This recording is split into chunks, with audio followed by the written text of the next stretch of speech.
y'all have been a major blessing. I've known the Wisdoms my entire life, but they've been here since day one, as well as the Nightingale since my mom passed away. And following what Michelle said last week, I want him to last long enough to marry me. She said marry her, but marry me, as in not. Y'all know what I mean? Yeah, yeah. He's already got a wife, Kristina. You know what I mean? Anyhow, Saturday will be 3 years since my mom went home to the Lord. Tonight is the night that we stepped aboard a cruise that I bought for her 3 years ago. And I'll never forget the look on her face when I showed her this receipt and the tears in her eyes. I will treasure that forever. She died at 11:30 p.m. at the age of 47 with cirrhosis of the liver and interior bleeding. Many of you heard the complete story last year, so I'm going to give you a brief recap. So,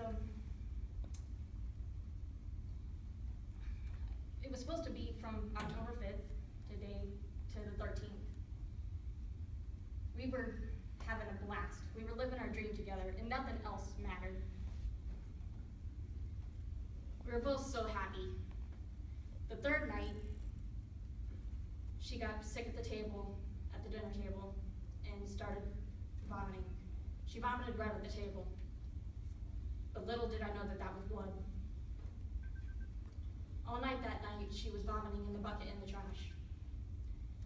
For 3 years, I was watching her battle sickness from the cirrhosis, so all of this was normal to me. It was like, here we go again. And she recovered from these episodes very quickly, so little did I know that it was the end.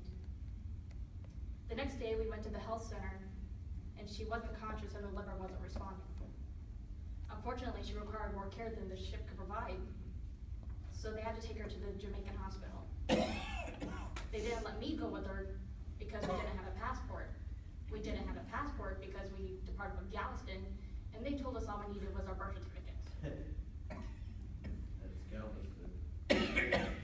I called my stepdad asking him to go to Jamaica, and he thought I was just leaving her there to finish the fun. His words were very hurtful. And at the time, the government was shut down, so even an emergency passport wasn't an option.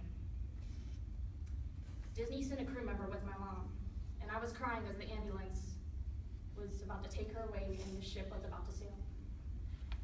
I told her I love you, Mommy, and she said she wanted to go home.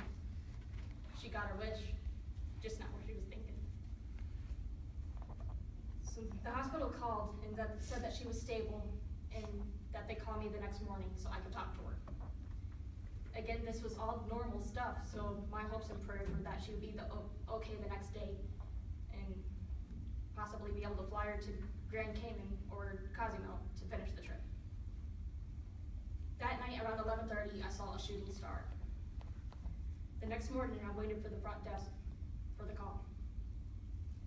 The captain and the doctor called me into the captain's office and said we had bad news.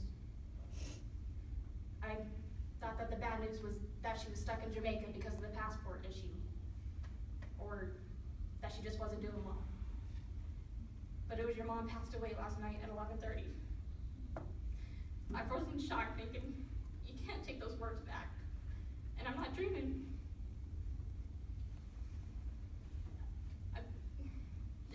I felt like the world had come to the end.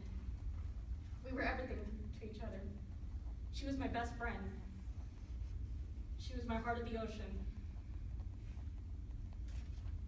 And Disney fought for me and arranged for me to fly home from Grand Cayman, and it's got me escorted with the passport.